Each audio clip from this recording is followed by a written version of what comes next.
யூதாஸ் பணப்பையுடன் அடுத்த கையில் ரொட்டியுடனும் வேகமாக போகிறார். ரபி யோனத்தான் கைத்தட்டி கூப்பிடுகிறார். அவருடன் யோவேல் என்கிற மற்றொரு ரபி இருக்கிறார். கைத்தட்டல் கேட்டு யூதாஸ் நின்று திரும்பி பார்க்கிறார். வருகிறார். யோனத்தான், நண்பனே, ஒரு நிமிடம். நண்பனா? நானா? நான்? யோனத்தான், நீர் அந்த நாசரேத்து இயேசுவின் சீடரில் ஒருவன் என்று அறிவேன். சீடர் பல பேர் இருப்பதாக தெரியும். அத்தனை பேரிலும் விவேகமும் ஞானமும் உடையவர் நீர் ஒருவர்தான் என்பதும் எங்களுக்கு தெரியும். யோனத்தான், அன்றே தேவாலயத்தில் கவனித்தேன். உங்கள் குரு அவன்தான். பெத்லகேமில் பிறந்து தொழுவத்தில் கிடந்து நாசரேத்தில் வளர்ந்து. யோவேல், நன்மை செய்து சுற்றித் திரிந்து இப்போது எருசலேமில் முகாமிட்டிருக்கும் இயேசு. யோனத்தான், ஆமாம், அவன் செய்த அட்டகாசத்தை பார்த்து.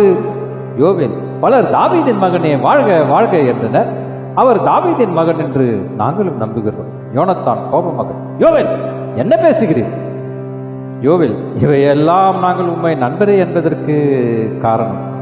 யோனத்தான் சமாளித்துக் கொண்டு, ஆமாம் ஆமாம், உன் பெயர் யூதாஸ் காரி. யோவேல், உமது கண்களை காணும் போது ஏதோ ஏமாற்றம் அடைந்தது போல் தோன்றுகிறது. உமது குருவின் பெரிய வெற்றி பவனை கண்டு கழித்த நீர். யூதாஸ், கழிக்கவில்லை. நான் காண இருந்த காட்சி அதுவல்ல. யோனத்தான், அப்படியா நீர் சொல்வது? யூதாஸ், நீங்கள் இஸ்ரவேல் சமூகத்தில் சிறப்பு பெற்றவர், எல்லாம் அறிந்தவர் என்று எண்ணிக்கொண்டிருப்பவர். இருவரும், என்ன? யூதாஸ், ஆமாம், கழுதையின் மேல் வந்தவர் தச்சன் மகன் இயேசு என்று மட்டுமே நீங்கள் எண்ணிக்கொண்டிருக்கிறீர்கள். அவர் வல்லவர், அருள் பெற்றவர். உலகில் பிறந்த எந்த மனுமகனும் பிறக்கப் போவோரும் இவருக்கு ஈடோ இணையோ ஆக மாட்டார். அவர் கைப்பட்டு குணமானோர், சொல் கேட்டு வளம் பெற்றோர். ஒருவேளை நீங்கள் நம்ப மாட்டீர்கள். யோவேல், நம்புகிறோம் யூதாஸ். ரபியாக யோனத்தான் நம்புகிறானோ இல்லையோ? நான். யூதாஸ், உங்களை பற்றி நான் கவலைப்படவில்லை. அவரது உடையின் ஓரத்தை தொட்டவுடன் வல்லமை புறப்பட்டு 12 ஆண்டுகளாக பெரும்பாட்டினால் வருந்திய ஒரு பெண் சுகம் பெற்றாள். அவள் தானே எல்லாருக்கும் முன்பாக தெரிவிக்கப்பட்டாள். அப்படிப்பட்ட இயேசு. யோவேல், மகனே, உன் உள்ளத்தில் ஏதோ பெரிய பலு அழுத்துகிறது. மனம் திறந்து பேசு. யோனத்தான், ஆனால் என்ன, அவர் அருந்திரத்தில் உனக்கு ஐயப்பாடோ? யூதாஸ், சேச்ச, அவர் வீரர். ஆனால் அந்த வீரத்தை, ஆற்றலை வீணாக உதவியற்றிருக்கும் சப்பானியருக்கும் விலைமாகிலரை சீரமைப்பதிலும் செலவிடுகிறாரே அன்றி நமது யூத சமூகத்தின் அடிமைத்தனையாருக்கு ஏன் பயன்படுத்தக்கூடாது? தாவீதின் மைந்தன் வாழ்க வாழ்க வென்றனரே, அந்த கருத்தை உணர்ந்தாவது ஒரு அற்புதம் செய்து அந்த ரோம அதிகாரிகளை அழித்து அரசனாகிவிடக்கூடாது. யோனத்தான், சபாஷ் யூதாஸ், இப்போது புரிகிறது உனது வேட்கை. ஆம் யூதாஸ், அதாவது ரோம அரசுக்கு எதிராக. யோனத்தானும் யோவேலும் கண்ணால் பேசுகின்றனர். யூதாஸ், மக்கள் செல்வாக்கு அவருக்குண்டு. ஏன் நீங்கள் கூட இதோ இந்த உலகமே அவன் பின்னால் போகிறது என்று சொல்லவில்லையா என்று வெகு சுலபமாக தனது அரசனை நிலைநாட்டியிருக்கலாம். அப்பொழுது தன் பணப்பையை காட்டி, இந்த பணம் என்ன?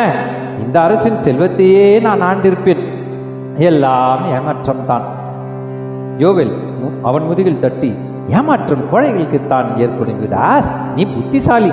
யோனத்தான், இப்போதும் ஒன்றும் ஆகிவிடவில்லை. யூதாஸ், நீ இஸ்ரவேல் சமூகத்தின் உத்தம குடிமகன் என உனது தாய்நாட்டுக்கு செய்ய விரும்பினால் உனக்கு ஒரு சந்தர்ப்பம், ஒரே ஒரு முறை தலைமை குரு காய்பாவை சந்திக்க வேண்டும். அதற்கான எல்லா ஏற்பாடுகளையும் நாங்கள் செய்கிறோம். யோனத்தான், பெத்தானியாவுக்கு போகிறீர்கள் போலும், அங்குதான் தங்குவீர்களோ? யூதாஸ், ஆம், மார்த்தாள் வீட்டில் விருந்து ஏற்பாடாகியுள்ளது, நேரமாகிவிட்டது. உள்ளமெல்லாம் உருகுதையோ உத்தமனே நினைக்கையிலே, உம்மையல்லால் வேறு தெய்வம் உண்மையாய் இங்கு இல்லையே. தள்ளிடாமல் அள்ளி என்னை அணைக்கவா, சொல்லடங்கா நேசத்தாலே சொந்தமாக்கி கொண்டீரே. கள்ளனென் தள்ளிடாமல் அள்ளி என்னை அணைக்கவா சொல்லடங்கா நேசத்தாலே சொந்தமாக்கி கொண்டீரே. ஆம், மெய்யாகவே அவர் நமது பாவங்களை சுமந்தார், நமது துக்கங்களை சுமந்து தீர்த்தார். God bless us.